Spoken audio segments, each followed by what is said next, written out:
All right, well, it's 6 o'clock, everyone. Welcome to this joint workshop this evening on subdivision development and housing affordability. We have representatives from the Oshkosh Common Council, the Oshkosh Plan Commission, the Oshkosh Redevelopment Authority, the Oshkosh Sustainability Advisory Board, and our Parks Advisory Board. Thank you, everyone, for joining. And I'm going to turn it over right away to staff for their presentation. We will have Q&A. We've got about an hour allotted for Q&A, and then I'll just call out each of the boards or commissions at the point in time where we're in Q&A. Well, Madam Mayor, I'm going to turn it over to Mr. Davis and his staff for the presentation. I'm as curious as you as to some of the results this evening. So take it away, Mr. Davis. Thank you, Mr. Roloff. First, thanks for all the boards and commissions for joining us tonight. It's a complex issue on subdivision development and housing affordability, and there's a lot of city staff that have worked on this, and there's city staff on the line tonight. Mark Lyons, our planning services manager, and Jeff Now, one of our planners, are involved with this project, as well as Department of Public Works, Mr. Robbie, and Parks Department, Mr. Maurer, but there's other transportation has been involved. The attorney's office has been involved. So it's a lot of different pieces that need to come together to make this whole subdivision program work properly for the city.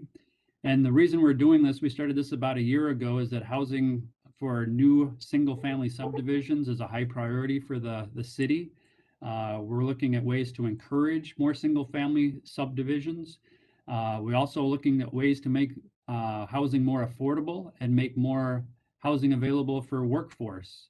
At the same time, we're trying to balance the environment and what we're providing for public services or public utilities, as well as the general costs to the taxpayer versus the developer versus the home buyer or the lot buyer.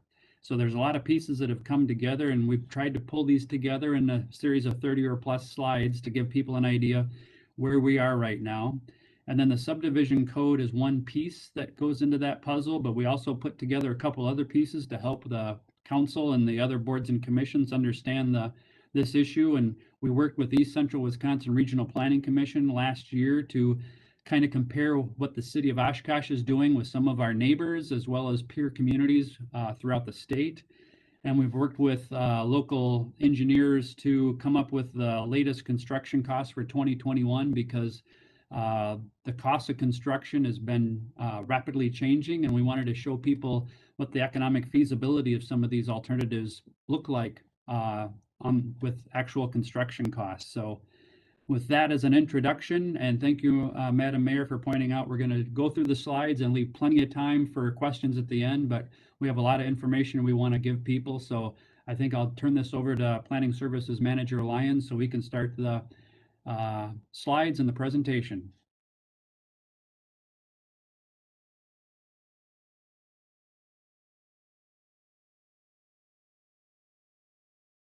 Is Mr. Lyons there? I apologize. All these Zoom and I still mute myself. So we're going to throw quite a bit of information at you tonight, ranging from a very high level and then digging in further to some of the specifics, just kind of off the top as we get into this. And even after tonight's meeting, if anyone does want to see more of what some of these documents have broader discussions or ask questions in after today's meeting, feel free to reach out to Planning Services. We're here to kind of help everyone kind of understand these pieces, how they fit together, and continue the discussions even after tonight. So starting at where we kind of began this process a year ago, a little farther back into 2019, when we started applying for some technical assistance. So our subdivision ordinance was last updated in 1995. Similar to the zoning ordinance, it's a living, breathing document that needs periodic review to see how we're doing subdivision development within the city, and then compare how we're doing it compared to other municipalities around us and throughout the state. So in our review of it, the update needed to kind of achieve a few things: modernizing the code up to kind of 2020 standards, reflect the statutory changes the state of Wisconsin has done throughout the years, and then eliminate some of the conflicts from the 2017 zoning rewrites. And then one of the things that was charged with us from the state when they did some of their affordable housing initiatives several years ago was looking at streamlining and the review processes whenever feasible. So we received a technical assistance grant in 2019 from East Central Regional Planning Commission, and they began coordinating and helping us through this rewrite process. So I'm not going to read this whole slide because there's a lot on there, but just for general context, what is a subdivision? This is the definition from the American Planning Association. It's really the subdivision of land into multiple properties for future development. But it is included in your packet if you want to see the specific definition. So in general, there are 3 types of subdivisions. We have preliminary plats, which is the conceptual layout and design of the subdivision. We then have final plat, is where they come back and start planning specific sections of the preliminary plat to get it ready for development. And then we have probably the most common type of subdivision that we deal with in the city, which is the Certified Survey Map, or CSM. It's those small scale divisions or moving of lot lines within city properties. With that, I'm going to turn it over to Jeff now from the Planning Service Office. He's going to talk a little bit more specific about some of those subdivision types. Sure. Yeah, first I'm going to talk about certified survey maps. These are also known as minor land divisions. These are instruments used to either divide, combine, retrace, or adjust existing lot lines from existing parcels or lots. There is a limit to the number of lots that can be shown on a CSM. The maximum number is 4 in most typical cases. By far, this is the most frequent kind of land division instrument that we review and approve each year. The city of Oshkosh, we generally average between 25 to 30 certified survey maps each year. And then we also have extraterritorial review authority, and that adds about another 25 to 30 extraterritorial CSMs to review. Next slide, Mark. Okay, the next type of instrument is called a preliminary plat. A preliminary plat is a document used to lay out conceptual new subdivisions. It evaluates existing environmental conditions, access to existing utilities, and determines if it's actually feasible to develop as a subdivision, which is followed by a final plat, and also shows proposed right-of-way dedications and proposed parkland dedications. Next slide, Mark.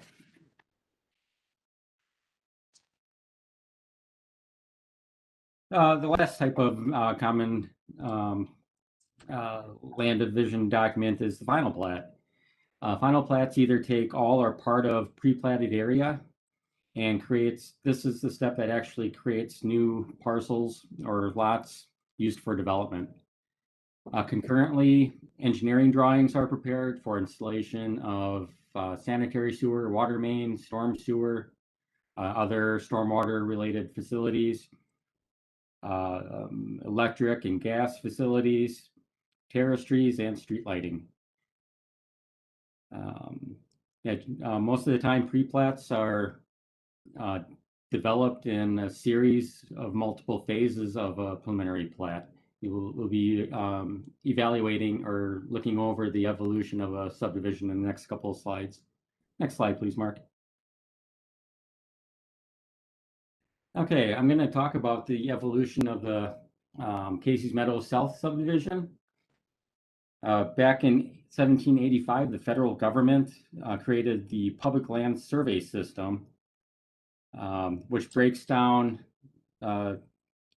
pretty much broke down the states into 6 mile by 6 mile townships, which is further broken down into 1 mile wide by 1 mile wide sections, and then broken down to 160 acre quarters, and then the last common breakdown is 40 acre quarters.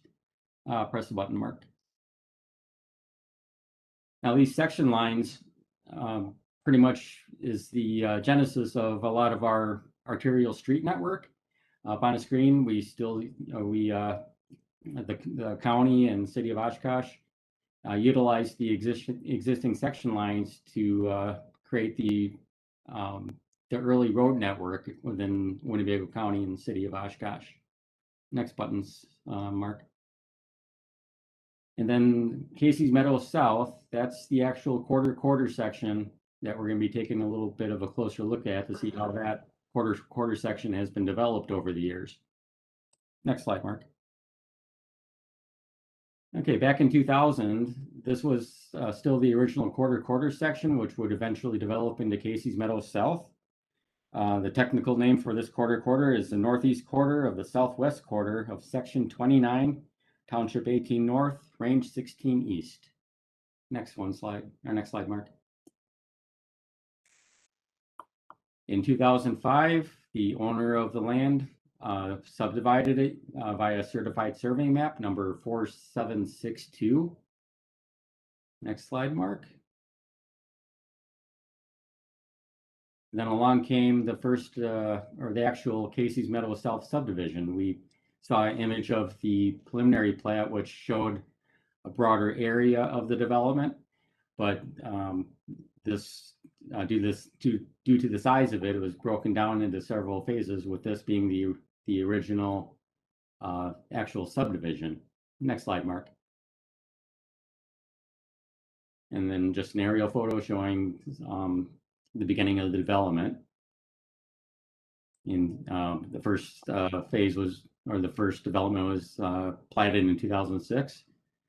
And then along came the first addition to Casey's Meadows South. Next slide, Mark. And this is a 2010 aerial image, and the first addition to Casey's Meadow was approved in 2010. Next slide, Mark. After that, along came the second addition in Casey's Meadows South. This is a larger phase to the development. Next one, Mark. And 2015 aerial imagery. This final plat was approved in 2013. Next slide, Mark. Then came the third edition, which added about 25 more lots to the development. Next one, Mark.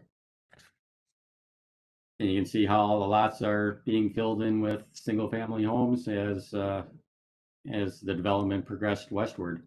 Next slide, Mark. And then the most recent is the fourth edition of Casey's Meadows South, which pretty much fills up the original preliminary plat area. Next slide, Mark. And next.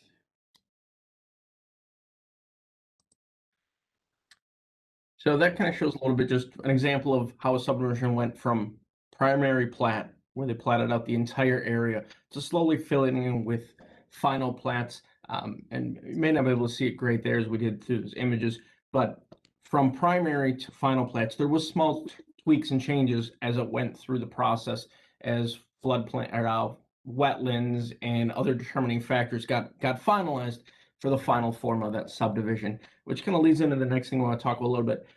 When we go through these platting processes, especially for new single-family subdivision, there are another of other factors that go in just besides the zoning ordinance, the comprehensive plan. We then have things that we have to look like sewer service area. Are there sufficient and adequate services to provide lots within that area? What are the wetland, floodplain hazards, or other environmental factors, soil conditions, indicator soils, things that have to be taken into account of how they play into potential for development of that property. As well as then we have to look at the roadway and traffic impacts. East Central Regional Planning Commission does a lot of our assistance with some of our urbanization transportation plans, and then along locally with our individuals in the transportation department, Jim Collins and his staff. Some other factors, as I alluded to a little bit, was we look at the comprehensive plan. What is that overarching long-range plan for the city and how we view development moving forward? One that's a little more unique to our areas. We do have to look at our boundary agreements and those intergovernmental agreements of how those play in. Is it an area that we are allowed to expand into, or is it a protected area? Do we have certain requirements for expanding into that area or developing? And then finally, we also have to look at the public and private utilities. Can we service it with our own sewer and water? What are the private utilities for gas, electric, internet providers? Being able to help serve that area. Are there adequate facilities in place to serve the needs of the development? So those are some of the factors we're looking at outside of just the base code requirements. Kind of moving from looking at the actual subdivision and how it may lay out and progress.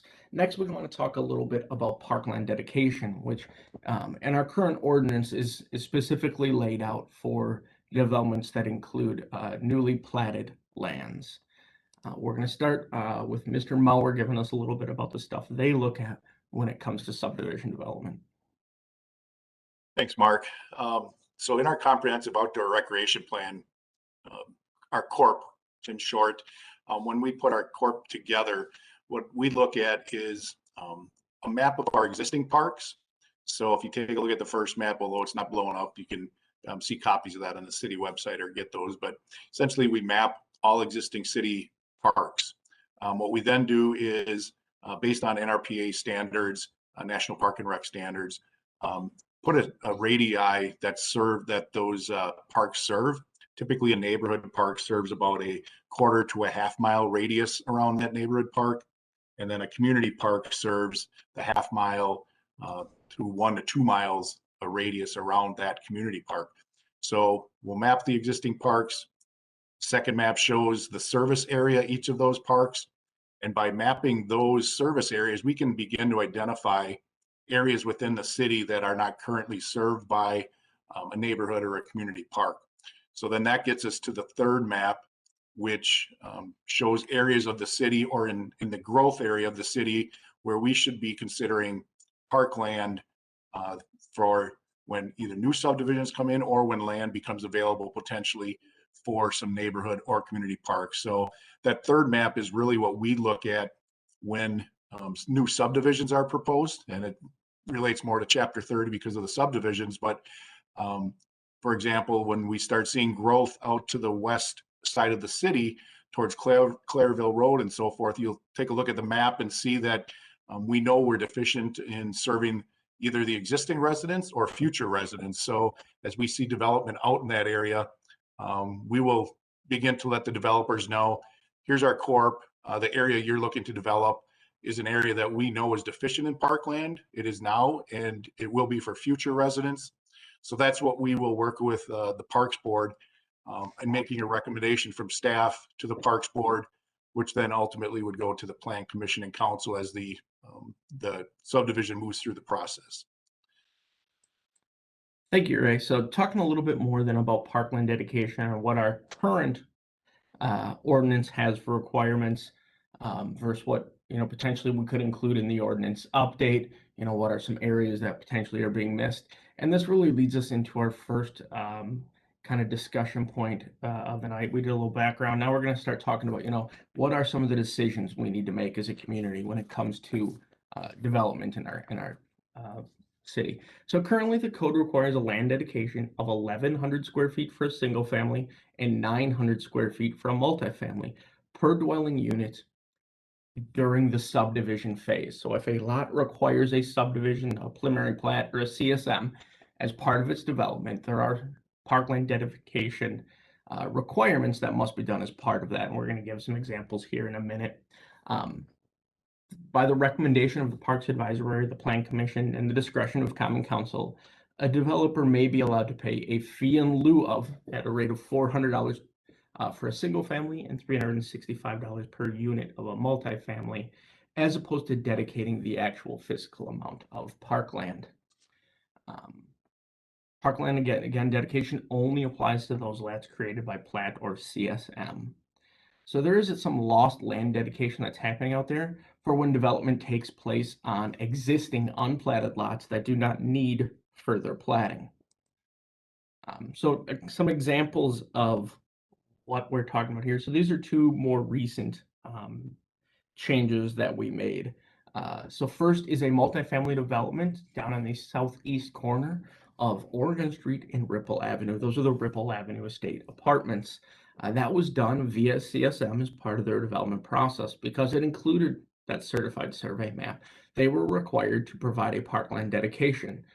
That developer had to provide 3.5 acres of future park space and dedicate that to the city based on current code requirements. Similarly, for a single-family residential development, a little over a year ago, we did Pickard Estates subdivision. That subdivision included, because of the number of lots and the square footage is included in that, about 1.5 acres of dedicated parkland that was dedicated to the city for future parkland improvements. So that's kind of how it works for multifamily and single-family development when a CSM or a plat is required as part of the process. Alternatively, we have kind of some lost opportunities in the city where development takes place on lands that are unplatted and a certified survey map is not required as part of that process. For example, I think a lot of the individuals hopefully are familiar with this. This is the Evergreen Pocket neighborhood that's taking place. They're under construction as we speak. That neighborhood, because it was on an existing unplatted lot and there were no subdivision requirements as part of the project, would have needed 0.83 acres or approximately $1,460 of parkland dedication. So that's kind of a lost opportunity. We did not collect that fee in lieu of or the additional dedicated space because it was an unplatted lot that did not require any further development. Similarly to other projects that individuals maybe afford to kind of thinking of that we didn't require parkland dedication because there was, again, no subdivision. The WIT, which is a residential development out on Witzel Avenue of 144 units, if it had to follow the dedication requirements of platted lands, would have had to plat 2.98 acres or pay a fee in lieu of approximately $47,500. And similarly, the S.E. Swiderski multifamily development on the southwest side of town that's going on right now, that is a 172 unit multifamily development, as no platting was required as part of it. They would have had to dedicate 3.55 acres of land or approximate fee in lieu of $56,700. So there are some large developments taking place in the city that are not being covered by our current parkland dedication fees. So that's one of the things as a community we'll have to start to discuss and talk through of, are there ways or alternatives we want to do for parkland dedication? With that, we're going to transition a little bit to affordable housing. We know in the current climate, affordable housing is becoming more and more challenging. We wanted to kind of show some of the factors that are going into that, so then we can further the discussion about maybe ways we can address it in the future. So this is an image that was just from a couple of weeks ago. I was doing some research, and it kind of shows one of the impacts of in the current climate of just how cost prohibitive construction has become. In May of 2020, 1,000 board feet of lumber valued at approximately $343 based on current cost, you could have built a little over 10 single-family homes with that amount of dimensional lumber. Fast forward just a single year, and that 10 homes changes to 2 homes because that cost of 1,000 board feet of lumber, the national average went from $343 to $1,635. So obviously one of the current factors we're dealing with is that there's an extremely high demand for lumber, and the production and supply chain is obviously disrupted from the COVID pandemic, as well as then the high tariffs and import costs have really driven that lumber increase. I said it's up approximately 377%. That on a national average standard, that adds about $36,000 to the price of a single family home. And that's based on a larger home. This example used about 2,300 square feet, but just trying to source some national averages here. Now they are expecting that price to drop hopefully by the end of 2022, but you're talking that could still be 18 plus months away before that starts to correct itself. So in our current climate, this is one of the factors going into the increased cost of construction and really affecting affordability. So what is affordable housing, new construction? We pulled together some data from some local sources to kind of talk about, if you were going to build a new single family home today at approximately 1,500 square foot, what would it cost you? So the cost of a kind of standard city lot that currently, land, water, sewer, stormwater, concrete streets, lighting, Parkland Dedication, all in, you're looking at cost to develop that lot of about $60,000. And from talking with the local builders association, some of the information we can gather, the cost of construction right now is reaching for a base level home without a lot of upgrades to about $200 a square foot. So at a 1,500 square foot home, you're looking at $300,000 plus the cost of the lot. You're $360,000 for a, call it standard 1,500 square foot house, and that's really creeped up compared to what it used to be. So that new housing is becoming increasingly harder to be affordable. Jeff is going to talk a little bit about this information that he gathered for us. Yeah, in this slide on the left side, there's a bar graph showing housing opportunity index and median home price changes between 2009 and 2019. The housing opportunity index is the share of homes in an area that would have been affordable to a family earning the local median income based on mortgage underwriting criteria. You can see the housing opportunity index is in gray and is decreasing in size and not keeping up with the growing average price of a home. It's just not keeping up with it. The high cost of new construction is generally not affordable for first-time home buyers. So existing housing stock is the more viable option to build equity before building or upgrading. The median length of ownership has increased over the past decade from about 10 years in 2008 to 13 years in 2018. And that causes a reduced stock of existing homes, and as a result, increases prices of existing stock. And just as a footnote, the median length of ownership in Winnebago is actually 14 years in length. Yeah, so as Jeff mentioned, this is national data that we have over on the left side, but it does show, the national median price is going up, which is reducing affordability because the affordability housing index is going down. And it's creating that larger and larger gap disparity between, the amount of people that can afford to buy the housing stock. I did find some recent data. The average house price, a single family house price in Oshkosh is approximately $160,000, which is up actually 15.3% over the past year. So. Another piece of the puzzle that the planning staff and community development, along with our public works individuals, transit, and parks started looking at is we engaged, again, East Central Regional Plan Commission to do kind of a peer-to-peer comparison of what are our subdivision standards against standards of other local communities. There is a very nice report that's done out of this. If anybody, when we're done here, does want a full copy of this report, it's on the website. We're also happy to help get you a copy, but we're going to highlight a couple of the slides out of that report that was done in 2020. So this table has some street specifications, just showing how each of the different municipalities that answered this survey, what they require for this. So just for kind of highlighting what's in the study, we had Appleton respond, Kaukauna, Menasha, Neenah, Wausau, Grand Chute, Greenville, Village of Harrison, Village of Little Chute. So a lot of our surrounding communities were willing to participate in this. And then the table on this slide starts to get into what do we require: street for asphalt, base thickness, concrete thickness. So we use this to start to see how we stack up on what our standard requirements are versus those requirements of other communities in our area. Similarly, we took a look at stormwater infrastructure requirements. What are we requiring versus what are other communities requiring?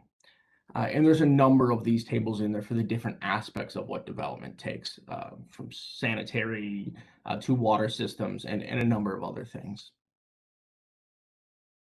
One of the last items that we addressed during that comparison report is starting to look at how other communities are handling those fee in lieu of or Parkland dedications.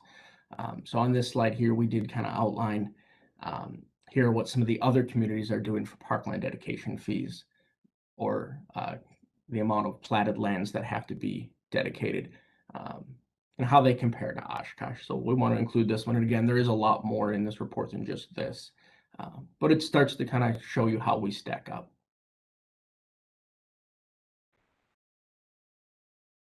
With that, I'm going to turn it over to Mr. Davis. Thank you. We wanted to make sure we understood what was going on with the different types of development for subdivisions, because as people are aware, there's plenty of rural subdivisions that are built, and there's plenty of urban subdivisions built, and they all have a different price or cost structure. And if you could show us the next slide, it kind of summarizes what we found with the urban versus the rural style developments. Just to summarize, the urban is going to include a street that has curb and gutter. It's going to have a terrace and sidewalk. It'll have storm sewer. As a comparison with the rural subdivision, it's going to have no curb and gutter. It'll have a ditch along both sides. It won't have a sidewalk. Oftentimes it won't include sewer and water because private septic or private well will be included as part of the development process. And we wanted to take a similar approach to developing the same parcel of land. So we had a engineer draw the different types of subdivisions, a rural versus an urban, on the same piece of land to give us an idea of what those costs would be. A higher density urban section versus a lower density rural. And as you can see, the developer's upfront costs are much higher for 88 single family lots. On a rural subdivision, it's going to be $961,000 on 18 single family residential lots. In this particular case, the developer is paying most of that upfront cost with the land acquisition, the sewer, water, storm, the streets, the sidewalk, the excavation and landscaping, the street lights, the utilities, everything included. You're up at $45,300 is this particular example. If you compare that to the rural residential subdivision, they're putting in about $53,000 per lot. But if you recall, these are much larger lots at 1 acre size, and the rural builder still has to put in a well and septic and a little the asphalt driveway and culvert. You're still talking about another $30,000. So the cost of those lots are actually greater than you would get with an urban residential subdivision. And this is just two extremes. That you can have subdivisions that have a rural cross section for street, but still have sewer, public sewer, and public water available on that particular site. And sometimes you get mixtures of little sidewalk or trails and ditches. There's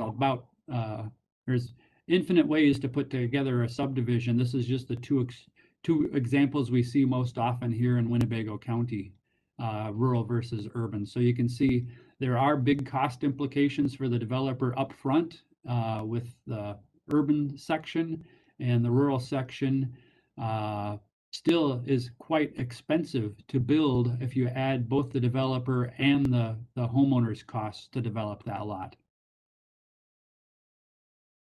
And then the next slide. This touches on who pays for what and when. Right now, in many cases in the city, no Parkland dedication or fee in lieu is incurred on unplatted lands or multifamily developments. Right now, the city of Oshkosh requires subdivision developers to pay all those costs up front. However, one thing we've learned in our research is some communities offer deferments or incentives and or assistance for subdividers. In some cases, the subdivider only has to put in the rudimentary street, gravel, maybe a lift of asphalt, and then the property owner 10 years down the road pays for the concrete street and sidewalks and aprons, which is still another $20,000 or $30,000 cost, but that's deferred for 10 or so years after the subdivision's been developed. And are there other things the city of Oshkosh should be exploring to incentivize or encourage development and reduce costs to make single-family residential development more common, encourage that, and potentially more affordable? So with the next slide, we have a few comparisons we want to highlight. We have the Parkland dedication, certainly improves the quality of life and the environment. but it does add to the cost of development. We take some lots off the inventory, and the subdivider does not incur those costs for development, but then those lots are not available for development, so the per lot cost actually would go up. Then construction standards, there's been lots of discussion over the years. The concrete streets in Oshkosh are an added cost of the development on the right side, but it increases the longevity of the improvements for a concrete street versus an asphalt street, depending on how you build that. So the life cycle cost and the cost to the property owner and the city is actually lower, but it does add to the cost of the developer upfront.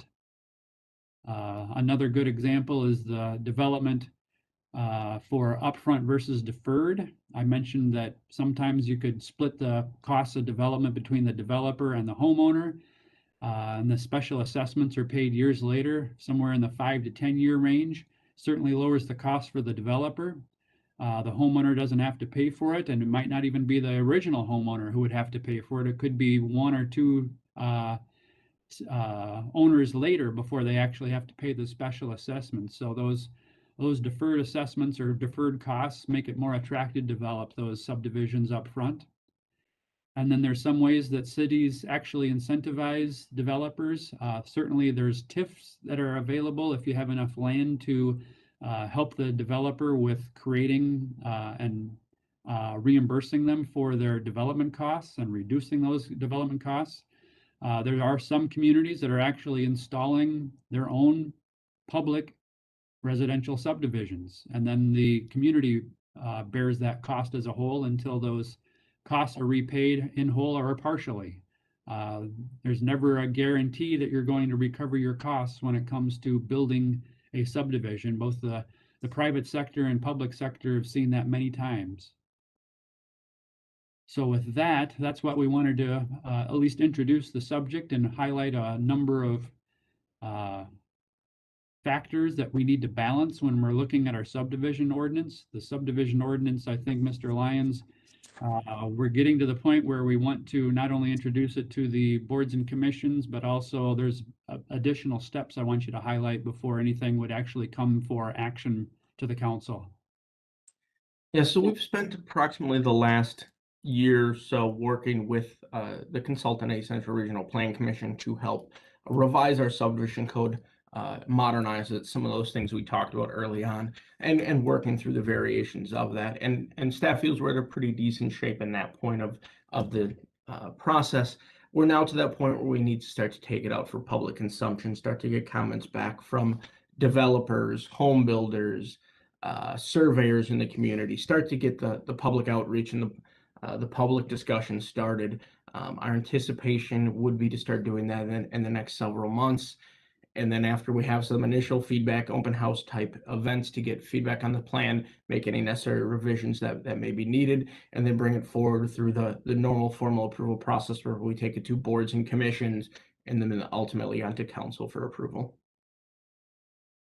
One of the reasons we wanted to start with today's discussion and this kind of high level overview is obviously as we weigh these kind of continuum of options of how we want the community to develop, that could potentially change some of the requirements within our subdivision code that would need to be updated to match kind of the policies and thoughts of the decision makers in the community, whether it be the deferred versus upfront costs, or looking at additional ways to do parkland dedication, or looking at our construction standards and what we want to require of them.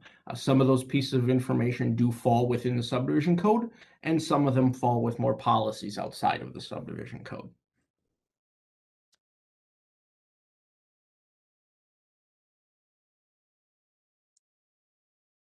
Alan, I think you're muted if you're talking. You are correct, Mr. Lyons. I was talking and nobody was listening again. I'll try to unmute myself in the future. With that, Madam Mayor, maybe you could start the series of Q&A that we promised people they'd have an opportunity to provide. And as I said, we have Public Works, Parks, and Planning here available to answer some of those questions. Sure, yes. Yeah, I jotted my questions down. I hope folks were thinking of what they'd like to ask. Well, let's start with the Redevelopment Authority questions. Anyone from the Redevelopment Authority have questions regarding the presentation so far? I have a quick question to Sarchi's Dam. The unplatted land, how does that happen? How do we have unplatted land?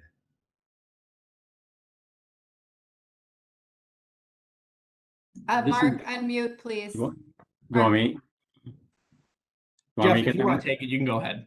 Yeah, they're just more or less remnants from the original PLS survey that haven't been officially surveyed either through subdivision plat or certified survey map. They're more or less remnants from the original platting or the original PLS system.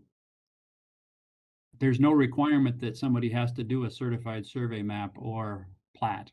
If there's an Correct. existing lot of record, it's an existing lot of record. Yeah, certified survey maps is a relatively more recent instrument that was adopted by the state in the early 1960s. So anything before then either had platted land or unplatted land. Thank you. Other RDA members have any questions? All right, let's and if you think of something later, we may still have time. Let's move over to the Plan Commission. Plan Commission members have questions regarding the presentation or thoughts?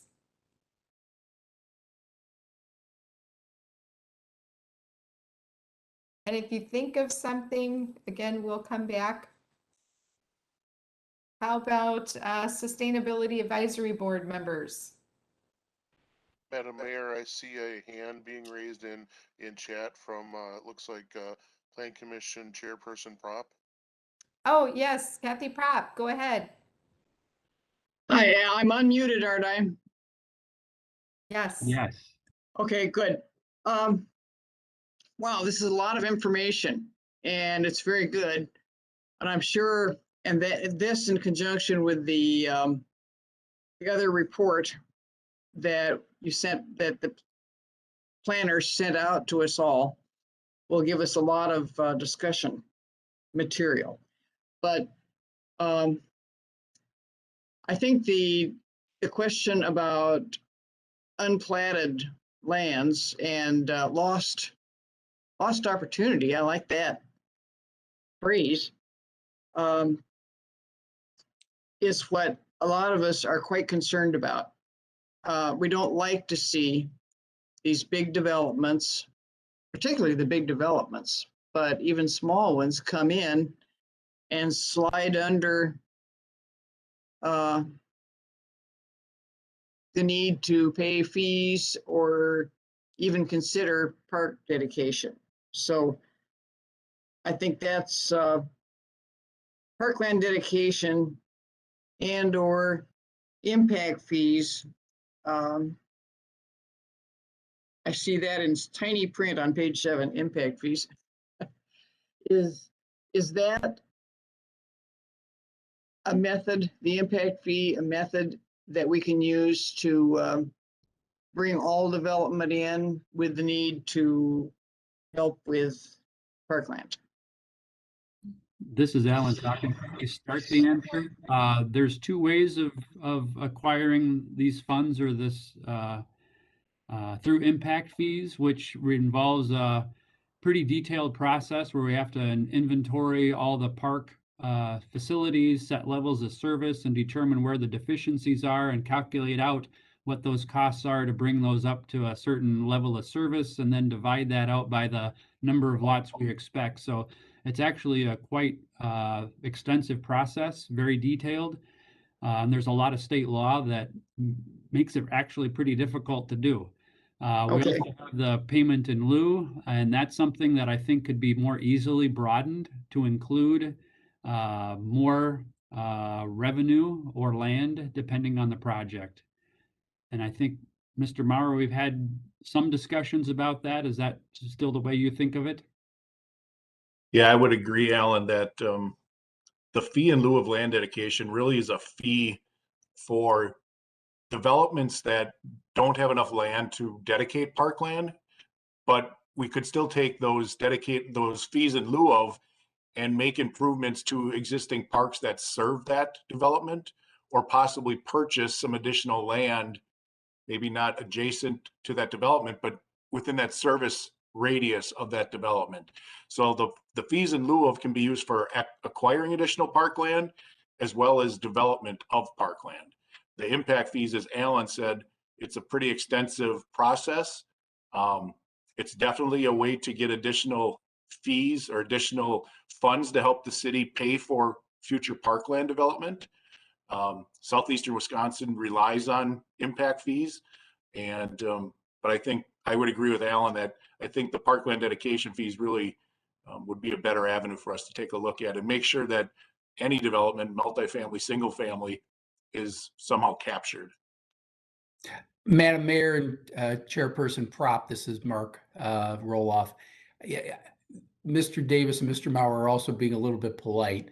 State legislation has been geared towards discouraging impact fees and making it extremely difficult. That's been a big problem. And so you'll see other states where it's very routine, but then legislatively they've allowed it. I think the bigger issue, so you may have a strong opinion on impact fees, but generally they've been discouraged because they've been discouraged to intentionally making it difficult. One of the points that Mr. Lyons and Mr. Now pointed out is where some of our missed opportunities are on some of the multifamily developments in unplatted areas, because it's that platting process that triggers the dedication fees, and we're missing out on those. And I think one of the, if there's a takeaway from this, I'd like it to be that the parkland dedication fees are in many cases being missed on, particularly for multifamily housing, because of the way we have it written. That's fixable. Isn't that correct, Mr. Mauer? Yeah, I believe, other communities within the Fox Valley are able to do that. And it's a matter of maybe working again with East Central and finding some examples where they are being captured.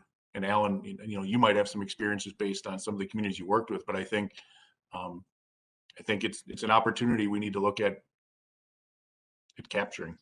And I'm glad you mentioned that, because I think if you look at the details in the report that East Central put together about Fox City's communities, there's a lot of communities that capture a lot more funding for their parks through the development process that the city of Oshkosh does not. So I think that is a lost opportunity. Okay, If you're good. looking for an easy fix, that's kind of, I think, where the best opportunity lies. Well, if impact fees are unrealistic, I'll cast it aside. And let's work on these things that are practical.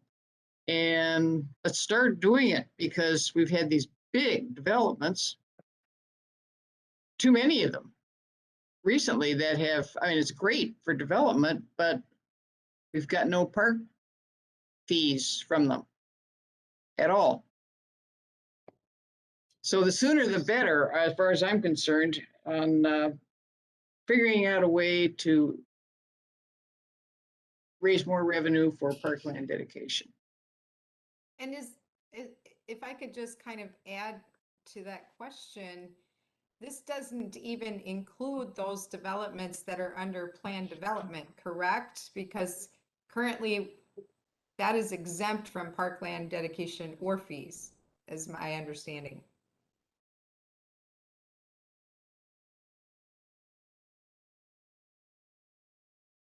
Mark, or Alan will be able to address that one? I can address that if you'd like, Alan. Alan's muted, so. Go ahead, Mr. Lyons. I finished with my answer. Let's see if yours matches. Yeah, so right now, plan development or zoning district is irrelevant of the platting the dedication or fee in lieu of requirements. Under the 1995 code, It's strictly based on them having to do a plat or a CSM as part of their development process, whether it would have a plan development overlay or not. If it had a plan developmental overlay and required a plat, they'd still have to pay them. So really, it's looking at our trigger mechanism and changing it from the 1995 ordinance to any development, whether it's platted or not. You are correct, Mr. Lyons. All right, I am going to scroll down the participants and see if we had any other hands up from Plan Commission. Any other Plan Commission questions? All right, let's go to the, I think Margie has her hand up. now I see it. Hi, Margie. Yes, from Sustainability. Go ahead. And I don't really know which commission or board I'm speaking for right now, but the meeting that we had a couple of hours ago, and Mark helped me out here because we haven't received the copy of the PowerPoint yet, but one of the key indicators for people leaving the area was quality of life. And Parkland is part of quality of life, is it not? So it would seem to me it would really behoove us to be sure that we're including Parkland in everything. It was a high percentage, as I recall. It was, I don't know. I didn't write it down. My memory's not what it used to be like 3 hours ago. And I'm sorry, Margie, what meeting were you referring to? I am referring to a meeting of I took my notes into the other room. There was a housing affordability with the consultants. I'm on the technical committee. And Okay. one of the charts that they showed us was reasons on the Polko poll or something, or on SurveyMonkey, about why people would not be building or renting in the area, why they would be leaving Oshkosh. And quality of life was one of the higher rating points on that. Thank you. I don't know if Mr. Lyons wanted to. Yeah, and we're waiting for the slides from the consultant, but earlier today, the technical committee for the housing study did meet, and the consultant was going through some of the preliminary data that they've been able to gather through the survey, as well as some other data sources. And as Margie said, one of the factors that was listed in that survey for individuals looking to relocate outside of the city was quality of life factors.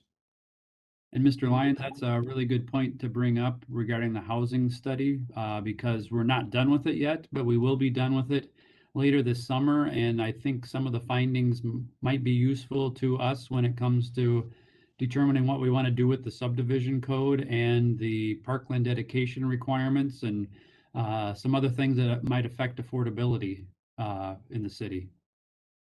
So it's not too late.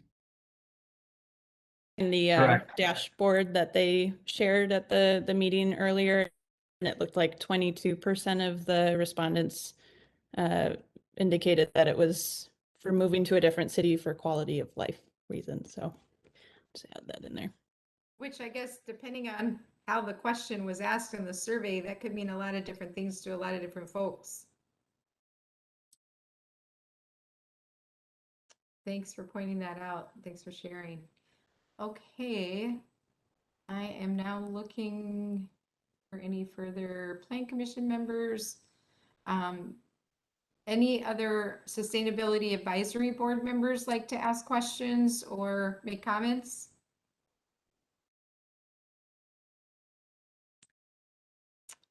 All right, how about Parks Advisory Board?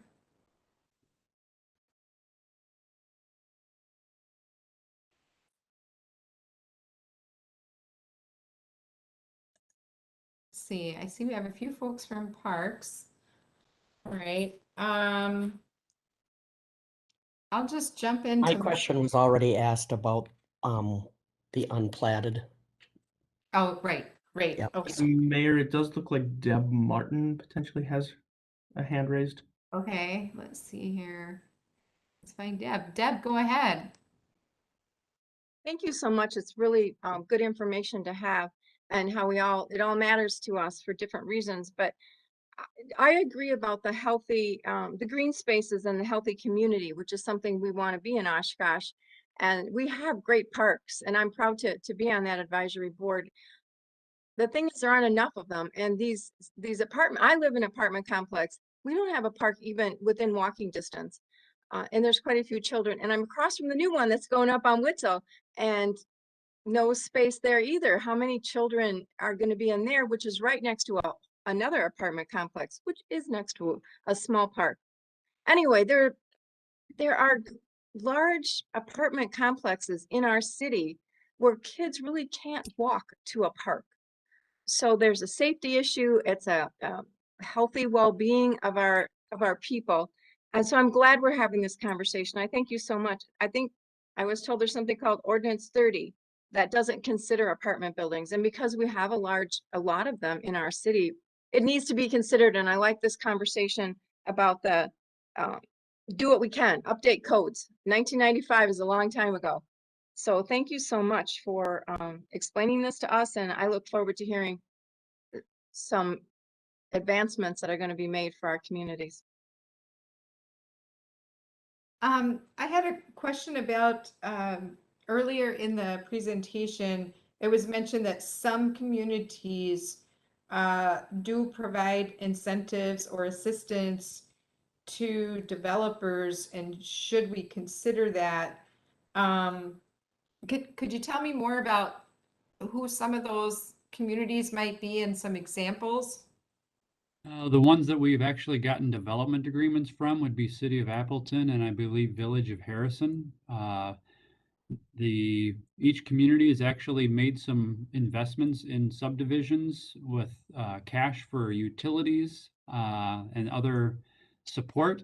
And then the developer is only responsible for developing the basic, say, construction road for the subdivision. And then the landowner then incurs an assessment 5 or 10 years down the line once the concrete street and sidewalk and aprons are installed. So that one actually combines all 3 different sources of funding for a subdivision, not just a developer, but also the unit of government is putting money towards the project, as well as deferring some of those costs to the future property owner. So when we talk about the unit of government being the municipality, the village, the town, that really means that the rest of the community, right? Yes. And typically that is also a way to either lower the cost for the housing or allow the homeowner to buy or build more house, which there are certainly benefits from a valuation standpoint, but it really does create a hidden cost that will explode when sidewalks or final lift of asphalt or concrete, in our case, take place. And that's, I'm not sure how long, Alan, that they've really been doing that. Appleton, probably at least 25 years, I'd say, in terms of the deferring the improvements. I'm not sure how long they've been doing the actual cash incentives. But the downside of it is there's a hidden cost. I think it's a So- relatively recent phenomenon for the incentives right now. Yeah.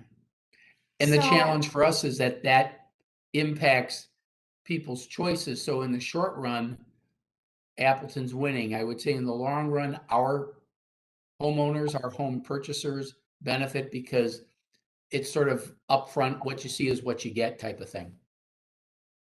So when we're talking about Chapter 30, the subdivision code, and we're talking about Parkland dedication, one of the things that occurs to me is as Ms. Martin was pointing out, in the multifamily dwelling units, if they don't set aside some kind of parkland and such, it's not there if it's not set aside, right? But in the subdivisions, like the example that was used with Casey's Meadow, for example, those single family homes have, incrementally more green space in their yards, right? As they're purchasing those homes. I mean, do we have an average for recent subdivision developments in terms of lot size or yard size for at least some form of outdoor recreation? And how does that connect to what we haven't talked about, the older, existing, more densely populated parts of the city, you know, where there's quite a bit of deficiency? Mr. Lyons, I don't know if we've actually done any calculations, but certainly I would suggest that the subdivisions that have been developed in the last 5 to 10 years, they're going to have more green space per residential unit in the single family than you would find in the, say, the urban core of the city of Oshkosh developed in the previous centuries. So there's a lot more green space, so you're going to see a lot more private playgrounds and private recreational space. In the traditional neighborhoods on smaller lots, they had less room available for that type of activity. And one additional note on that, in 2017, with the update of the zoning ordinance, we made an incremental improvement when addressing multifamily development, and they have a recreational space requirement, which is additional green space, lawn space for playground equipment, picnic table, stuff of that. But it is at a lesser rate than what like our Parkland dedication requirements are. So I would say in 2017, we took a baby step maybe towards addressing the issue. And now we're kind of circling back around to have that discussion on do we need, you know, where do we need to go from here? You know, Madam Mayor. yes. This is Jeff now talking here. The average lot sizes for Casey's Meadows South, it's a great range, averaging from probably around 8,000 square feet per lot to 30,000 square feet for lots adjacent to Sawyer Creek. But in comparison to the central city residential areas, yes, those lots are typically much smaller. Yeah, could you give maybe an example, you know, downtown in the urban core? A lot of the original Plat lots are typically 50 feet wide by anywhere from 100 to 150 feet deep. Where in Casey's Meadows South, you're looking at probably about 80-foot wide lots by at least 120 feet deep. So less than half. Correct. Madam Mayor, Mr. Hintz has his hand raised. Oh, hi, Steve. Yes, go ahead.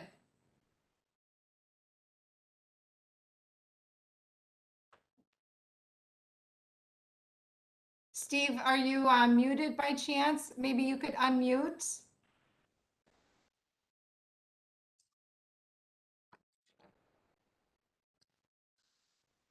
Steve Hintz.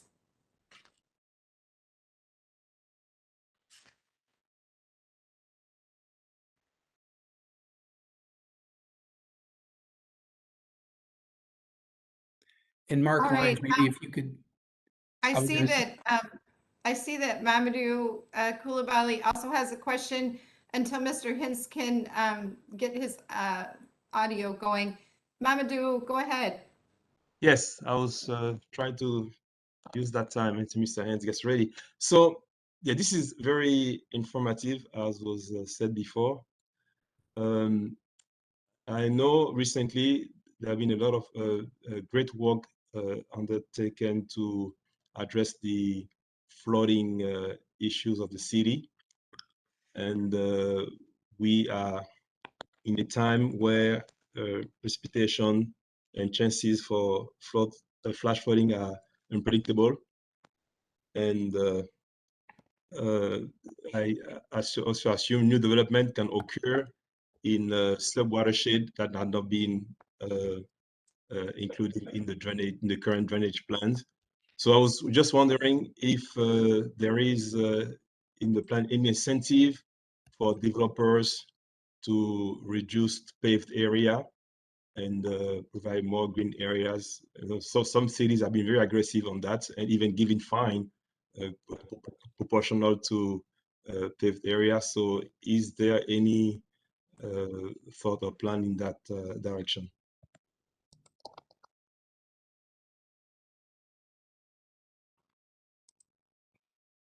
So, so you were asking if there's incentives for reducing the impervious surface area. Mr. Lyons, could you maybe just give a brief overview of like the impervious versus pervious requirements? Yeah, so within our zoning ordinance, we do have maximum impervious surface requirements based on the zoning districts from, slightly higher allotments in the urban core, the urbanized area of the city, to, increasing the amount of required green space as we move into our less dense districts.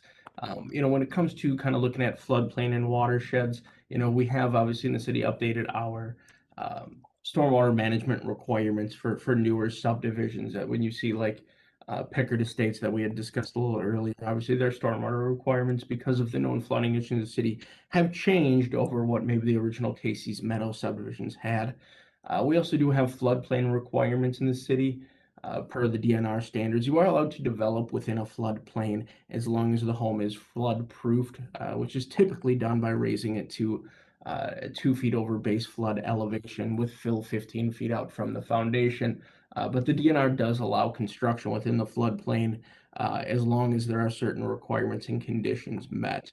But flooding and drainage is obviously a concern here in Oshkosh with the history of the issues we've had. And many of the ordinances we've developed over the years have taken steps to try to address those whenever possible.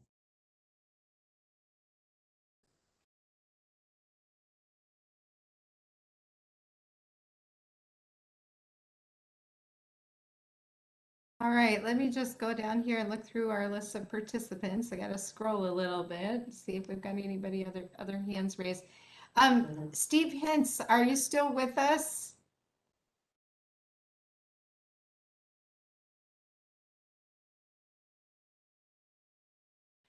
All right. I guess, did I hear something earlier in the presentation? Maybe Alan, you might have mentioned this, or Mark, about the, maybe, did I hear waiting until after we get the housing study results from the consultant, to kind of come back and revisit this, and the different boards and commissions have an opportunity to kind of digest and sort through the applicable elements to their board or commission? Did I hear that right? Yes, this is Alan speaking, and yes, I was thinking that based on when I think the housing study will be done here in, say, late July, early August, we'd have at least a little information to be able to provide to boards and commissions regarding that side of the housing puzzle, because they're looking at affordability and efforts we can make to make housing more achievable, both for all income ranges. And there's certainly, as you saw from the presentation, new subdivision development and new housing will be very, it will not be affordable from my perspective for much of the population of the income in the households of Oshkosh. $350,000 and plus, that's going to address the upper income gap that we need, but it will not address any of the lower income gap that we have. So yes, I think that information will be available, and I'm hoping the consultant will actually have recommendations regarding not only existing housing, but future single family and multifamily housing. I see Brad Spanbauer has his hand raised from Sustainability. Go ahead, Mr. Spanbauer. Thank you. Can you hear me okay? Yes. Okay. Yeah, so I guess I was having a little trouble kind of following along at first, or sort of trying to understand, I guess, what we were being asked. I mean, it sounds like the goal here is to address the subdivision planning code and sort of write it to ensure that any kind of issues with it might be addressed. Addressing some of the things like the parkland, making sure we're getting fees and that sort of thing. Yeah, I mean, I guess just some thoughts or comments that I have, certainly to echo what Alan just said. the $350,000+ cost of a new home is shocking, as you know, for someone who works for the university here in town. You know, that is a cost to me that is just, you know, not achievable. Like that is just not something that I would be able to handle. I also wonder about going back to Mr. Kulbali's comment about incentives and thinking about our development process and code.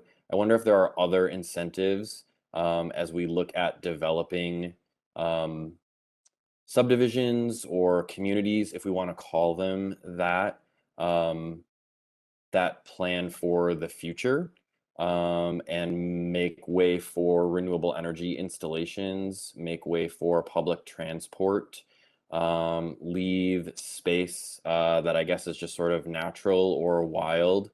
You know, it seems to me, based on the sort of two extremes that Alan mentioned, you know, making some lots a little smaller and closer together makes sense, right? That puts less cost on the homeowner for apron and sidewalk and that sort of thing, you know, and kind of keeps you neighborly, I guess, but perhaps leaves some space for parkland, for some open space, and that maybe addresses some of these quality of life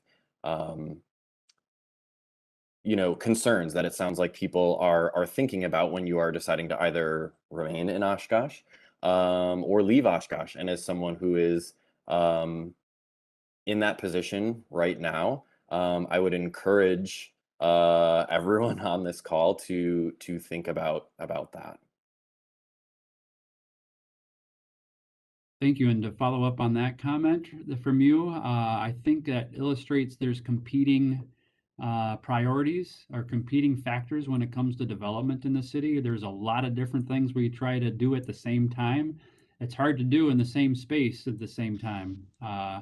You can't have a house and a park occupy the same space. So the more parkland we make available, the more I think the cost of that individual house will rise, because you can't spread those costs over more units.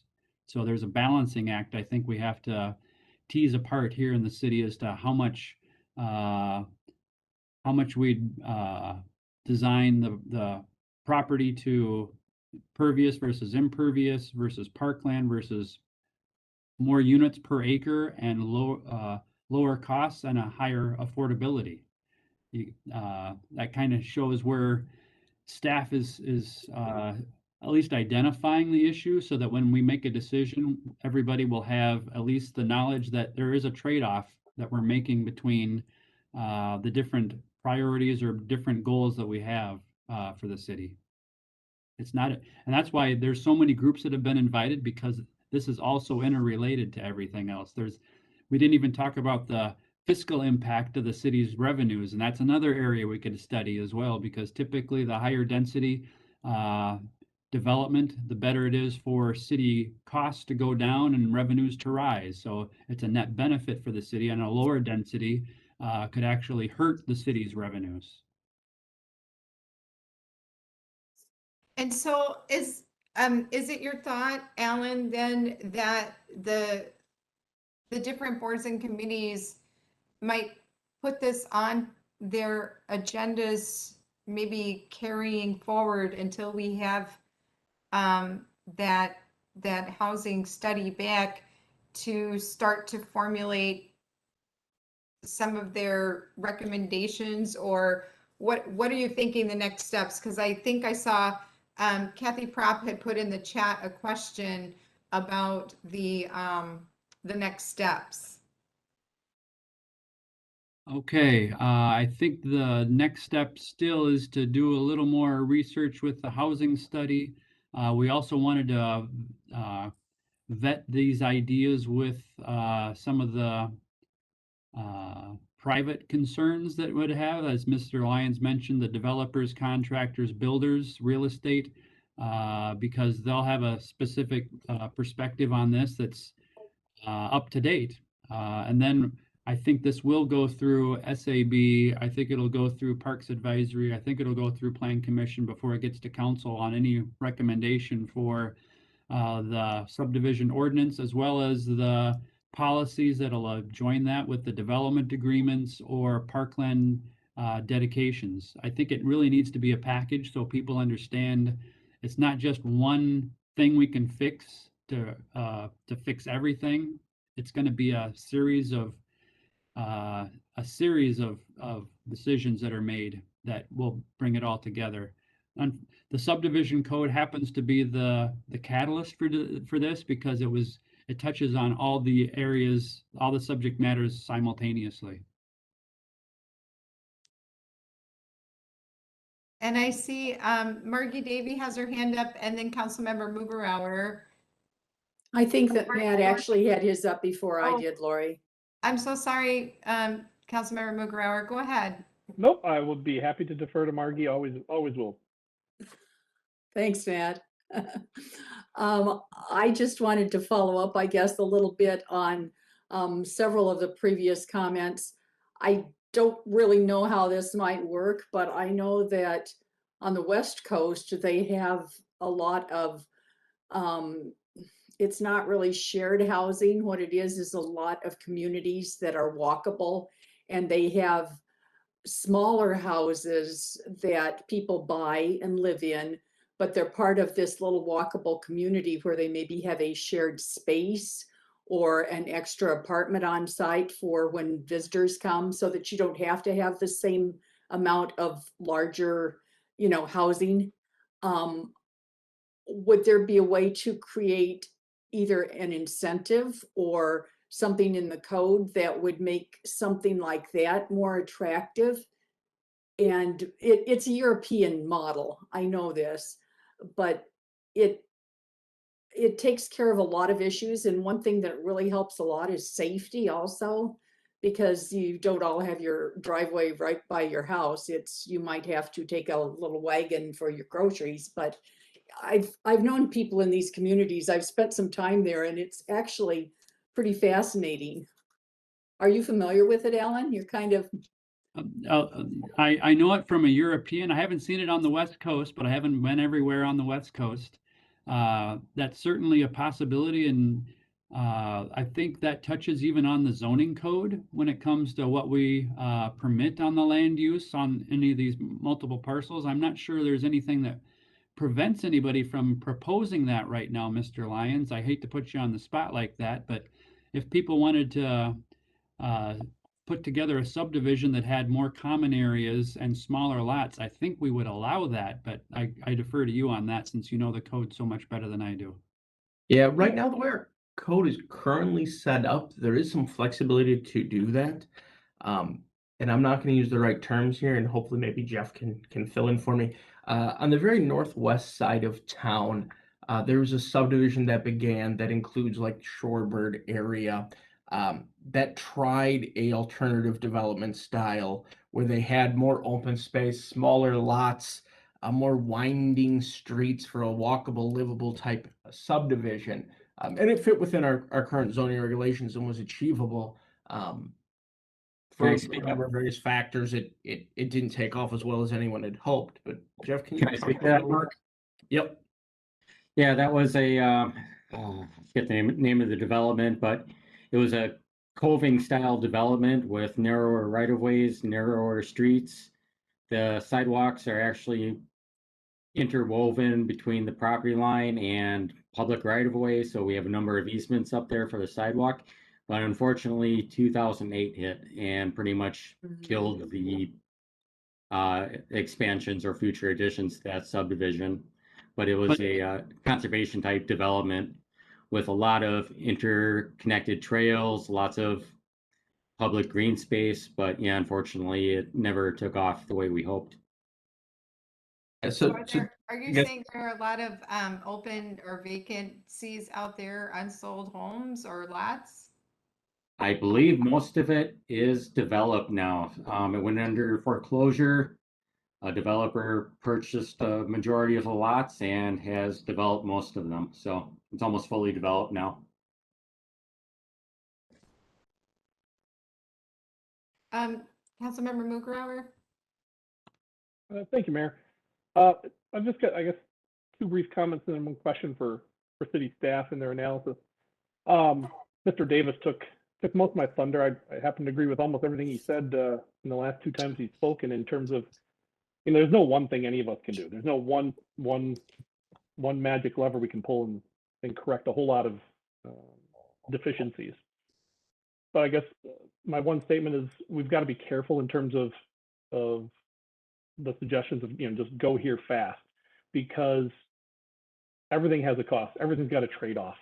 You know, making, you know, setting aside or requiring setting aside of land will drive up development costs, and we already know that those are ridiculous. Yet, you know, we've also got some inequities with our large developments, which I agree that, you know, we've got some large developments that aren't maybe paying their fair share right now. So lots of options, but as Mr. Davis kind of put it, it's going to be pulling on them all a little bit, not necessarily a whole lot, but pulling on everything a little bit to try to see, you know, where something can shake out. But we just have to be aware that most changes are going to affect the homeowner. You know, the developing costs are going to go up, which also means the cost to buy and the cost to develop is going to go up. The developers aren't going to absorb these. The homeowners are. Property taxpayers are going to absorb these costs that we may, you know, that we may force or request. So, secondly, code updates. You know, in terms of, we've got a lot of, you know, the city owns a fair amount of lots, small lots within the city limits. You know, smaller neighborhoods or, you know, older neighborhoods. In terms of finding ways to adjust our codes that can allow for some modern development, modern building to happen on those. Right now, you know, we do, you know, with some HUD developments, or not HUD, CDBG. yeah, you know, with those, we've got Habitat for Humanity is where I was looking for. They tend to buy up some of our infill lots, but trying to get creative with some of our codes right up front, so that we can allow for some better homes to be built on those lots, and more attractively looking, and ones that fit within the neighborhood, those older neighborhoods. So beyond the parkland dedication fees that staff has just talked about, you know, going through, this is a lot of information, but going through it, I see we're very similar to many of our communities, you know, our competitor communities going up and down 41. What's standing out to you as staff in terms of other little things that you're seeing that we may be deficient on, that could have a lot of bang for the buck? I mean, in terms of development costs, concrete, stormwater, sidewalks, those are big development costs, but we seem to be pretty close to everybody else. So what else are you guys seeing that you want to point out to us? You want to touch on anything, Ellen? I mean, I know one that I've seen. Go ahead. You know, one area that we are different from our local communities, and I think Alan touched on it actually quite a bit earlier, is the deferred assessment for us versus upfront costs. Some of our local communities in Appleton and Harrison and some of those areas, they are pushing more costs onto deferred assessments that are paid 5 or 10 years later by the property owner. And as Alan said, that may be a second or third property owner down the line, maybe not the original home buyer.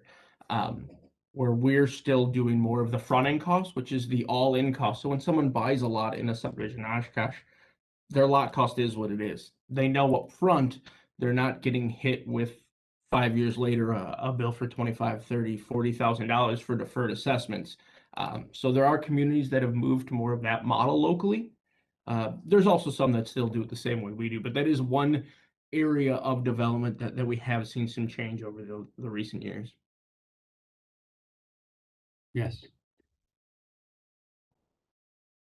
And I just want to mention too, I just took a glance randomly before this meeting at some of the other like Parkland dedication fees too. And it was mentioned earlier that that is used more in southeastern Wisconsin. And just to kind of give, I think, some perspective, Sun Prairie they charge, okay, ours was 200 and 165, correct, for single family versus multifamily.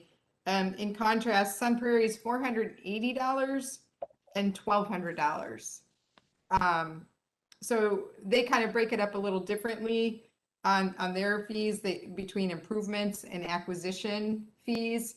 But I just thought that was a little bit of an interesting contrast with Southeast Wisconsin, especially as we are seeing, there was some mention about the rural versus urban, but you know, some of the telecommuting patterns of work drawing folks interested in, you know, kind of moving outward.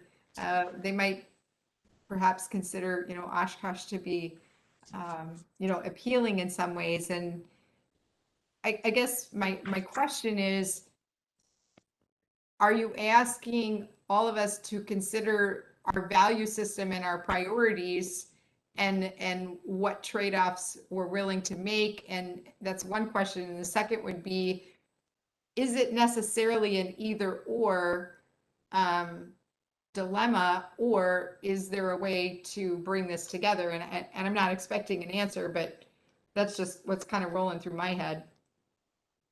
My simple answer, this is Alan talking. My simple answer is, if we're going to charge more for park fees, that will lessen the affordability of whatever structure gets built on the property. That's an easy one that I've had in my mind, saying if we charge them for the public infrastructure up front, and they, not only that, they also have to contribute towards the park fee or park development fee, that will make those units more costly per unit.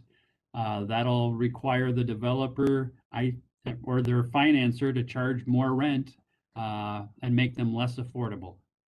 That's my simple answer, is that's the trade-off you'd make. And I'm not sure I have a good answer for how can you have more parkland and less cost to the developer. I'm not sure there's an answer there. So that $200 for a single family unit and the $165 for a multifamily unit, is that a one-time fee? I believe so. So right now, and Jeff can correct me if I'm wrong here, you know, it's $400 for a single family. It's $200 paid at time of planning and $200 paid at time of building permit issuance. So it is split up into two segments. Councilmember Mugarauer, your hand is still up. Did you have another question? My apologies. I do not. I just raised my hand. I didn't want to miss you. All right. Madam Mayor, it looks like whatever technical difficulties Mr. Hintz was having may be gone. So I'm not sure if Mr. Hintz still has any questions, if he's still able to participate. I don't know.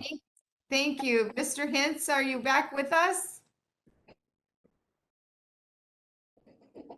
Steve Hintz? I guess not. I'm so sorry. We can't hear you. Any other board or commission members or council members have follow-up questions? I see Margie Davy. Yes, I do. Do you want me to go, or do you want to wait and see if anybody else does? Okay. Just not to argue with you, Alan, although I kind of am, but the problem I see with not having some kind of park dedication land initially, some kind of land dedicated to parks, is that once that land's gone, you can't get it back. It's sort of like taking public lands and selling them, and then you never have those lands to be public again.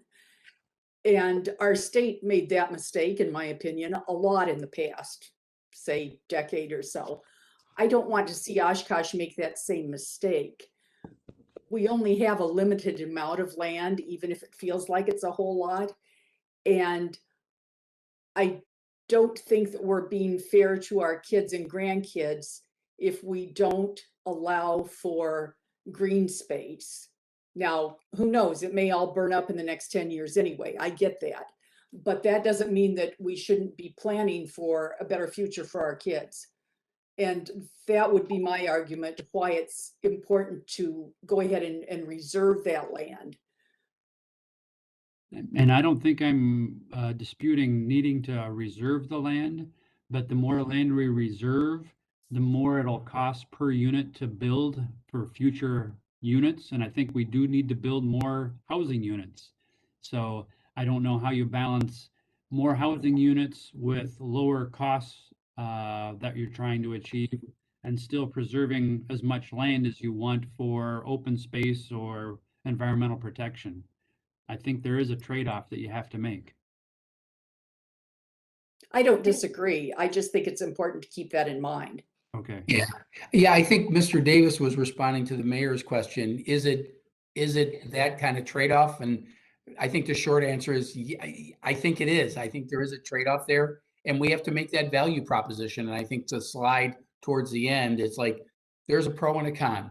We have to reconcile that. But I think part of us bringing this forward is to, let's reconcile it, because dragging it out to Ms. Davies' point is dragging it out, then the parkland opportunities may disappear. And we've got certain areas of the city that Mr. Mauer pointed out in his maps, both more mature developments in the central area of the city, as well as some areas on the west side. I mean, Ms. Martin pointed out very correctly, that in that area of the city, we are short on parkland.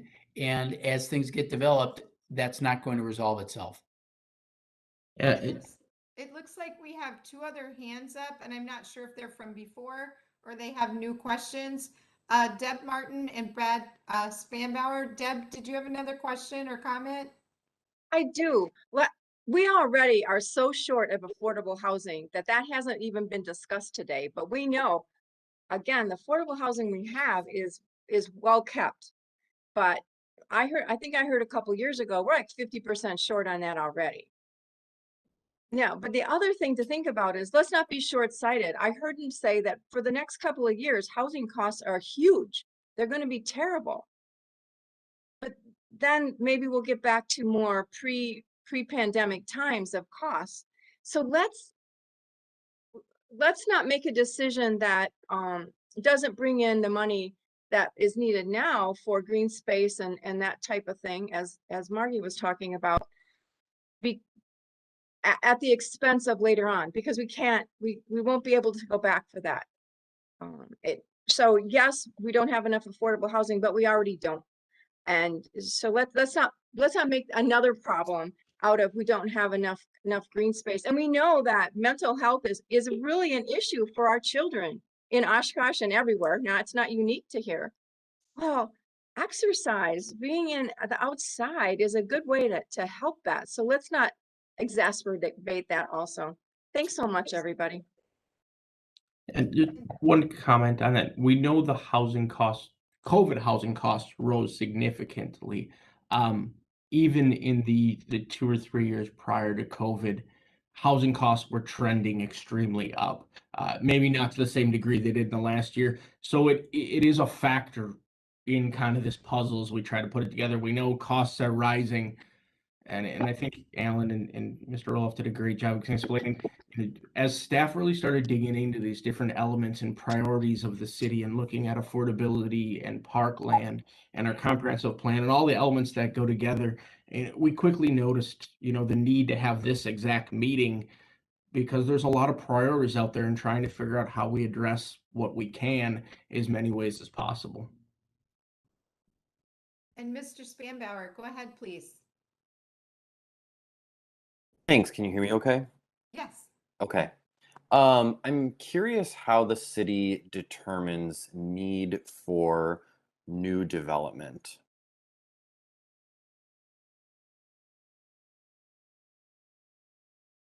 That is a great question. And I think, we've mentioned a couple of times, there is an affordable housing study being done by, I can't recall the consultant's name, and I just met with them a couple weeks ago, that we're expecting to kind of get more to the meat of that question, wouldn't you say, Mr. Davis? Yes, but on a broader perspective, I could point back to the comprehensive plan. We do go through a process to try to project what our land use needs are for the next 20 years based on our expectations on demographics and the economy. And that factors into how much sewer service area we need to plan, what size sewers we need to put in for how many toilets that are going to be installed. So we do try to project that out based on our best information for the region and the city specifically, and we work very closely with East Central to make those projections. But they are just projections. They certainly don't match the reality either higher or lower as time has gone by.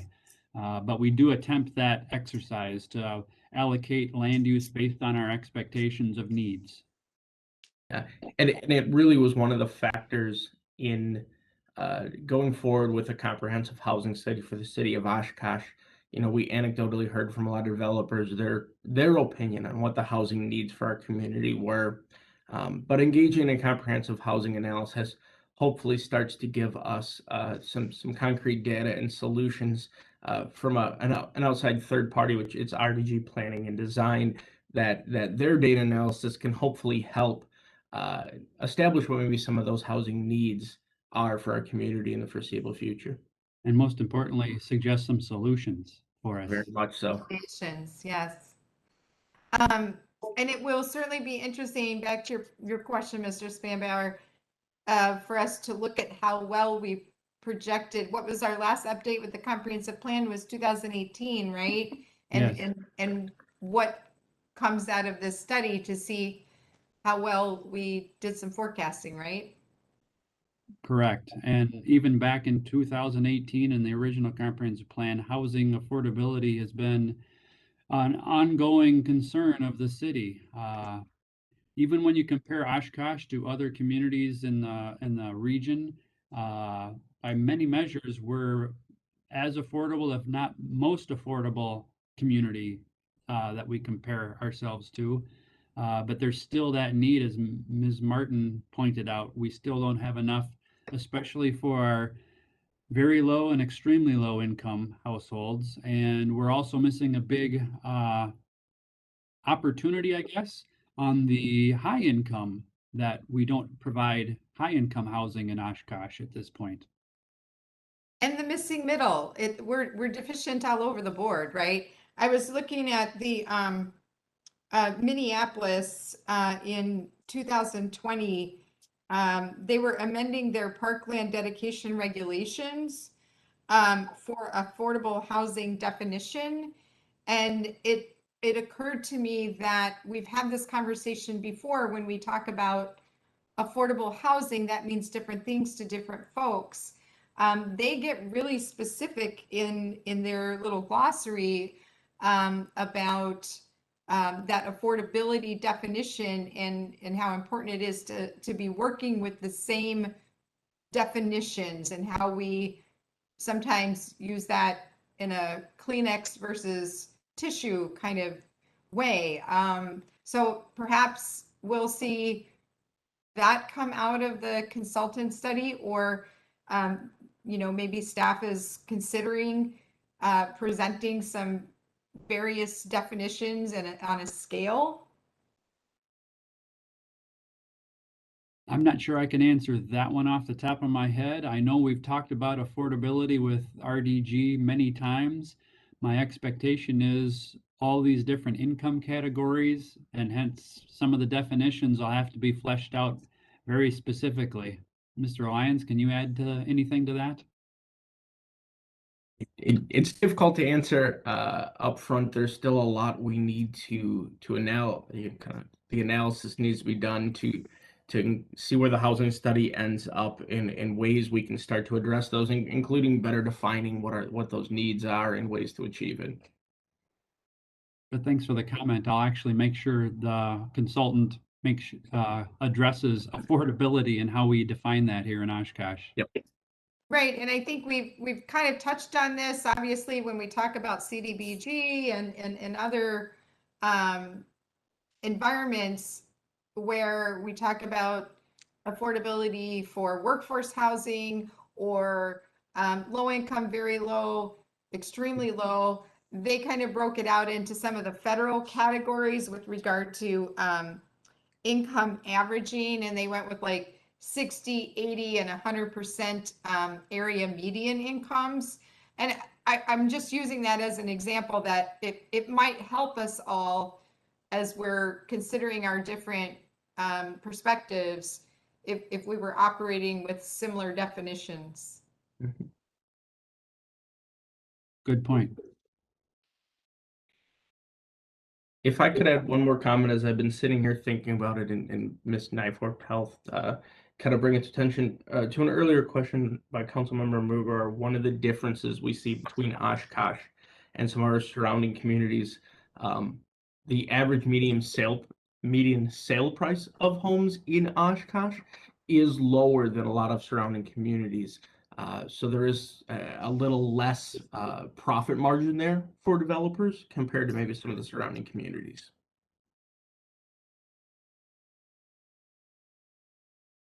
And again, we've only been talking about new construction tonight, right?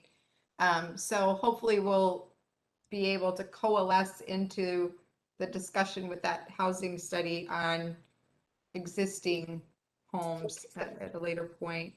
Are there any other questions that I didn't get to, or folks that I didn't get to? Speak up if I don't see your hands. Yes, Mamadou.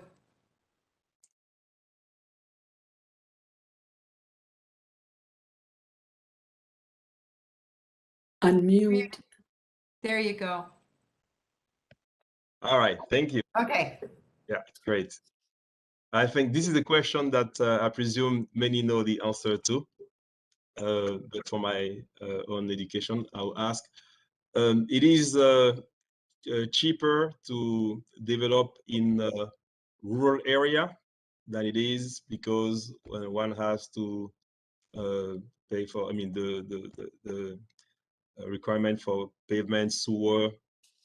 But in the event that rural development is overtaken by city, by any process such as annexation, now that rural subdivision has to meet the criteria for city, right? So who pays for it? So a couple of, I guess, comments to maybe help address that. The first, it is not necessarily cheaper to develop in the county. It is cheaper for the developer when it comes to developing in the county. The actual cost per lot overall, when you combine developer and end user, it looks to be actually a little higher per lot than in the city. But that cost to the developer is significantly less because the homeowner bears more of the cost. In terms typically of what happens through urbanization, depending upon when a property would be brought into the city, the potential is no immediate cost to urbanization. If the road network and some of those things are in good shape, depending upon the location and some of our ordinances, there's not a lot that would need to be done. But over time, that cost does come into play as roads or sewer or water, well, and septic start to fail. Those costs do start to get bore by property owners and on occasions the city as well. And just to give an example, very recently, we heard from a homeowner who had previously been in the town and are now considered part of the city that are experiencing just that, right? Because the streets are being redone out that direction, and larger lots, they did, I think they mentioned that they did go ahead and get on, the city water and sewer, but now they're dealing a few years later with, a pretty significant street assessment. And so that's kind of an example, I think, recently that we've seen that. Councilmember Mugarauer. Thank you, Mayor. Mamadou brings up a good question or a good point on the rural versus urban, developments. We're losing to new development. We're losing people who want new homes to town of Algoma. We're losing that to Greenville and Hortonville, Harrison, these communities. That's where we're losing them to. We're not losing them to downtown Neenah, downtown Appleton. That's not, let's just be honest and straightforward where we're losing them to. So there is a desire for urban living. And if our codes could be amended in such a way that it didn't require curb and gutter and sidewalks in a development area, like along the outskirts of the city, such as where Pickard Estates is, or something to the more southern end, and give the development and give those consumers an opportunity to choose that or not, just to see, because there are some that desire that type of living, that they don't want or feel the need to have sidewalks, or that they would prefer ditches versus storm sewer. And those are the two main costs when it comes to developing a residential development, as Mr. Davis and Mr. Lyons put it. The one out in town of Algoma with the brand new one, the big one. The difference between developing that in the city limits and just outside is only storm sewer and sidewalks. That's it. There's nothing else different. And maybe those options could help reduce some development costs, possibly. But it's about providing options and something different, right? Trying to be more attractive to those that want the different things. And that's specifically what we're talking about for development standards, and it does all work together in a, I'm not sure the good analogy, but a subdivision includes a lot of different factors when it comes to what makes sense economically and environmentally and policy-wise. So. All right, well, if we don't have any more questions here tonight, that doesn't mean we can't, follow up with your staff representative. But as far as timelines and next steps, if Ellen, you would just kind of reiterate what the thought is here. Is it over the summer that you're thinking these different boards and commissions may want to digest this more, weigh in more, or what is that process? Yeah, my expectation is we'll be meeting with public groups later this summer and early fall. I think the boards and commissions will have proposals in front of them for the subdivision codes and policies in the fall. And my goal would be to actually have anything adopted by the end of the year, so that developers for 2022 would know what the requirements would be. Thank you. All right, well, we're almost at 8 o'clock, folks. It's 10 minutes to. So if we thank you for the presentation and a lot of information. And thank you to those who gave up a lovely summer evening to this. I'm sure we'll have an opportunity to reconnect on this later on. Thank you. Shall we adjourn? City Manager, did you have anything else to add? I think the city manager had to leave for something else. Okay. All right. Well, let's call this workshop adjourned. And I'm so sorry, Mr. Hintz, that we couldn't connect with you. Good night. Good night.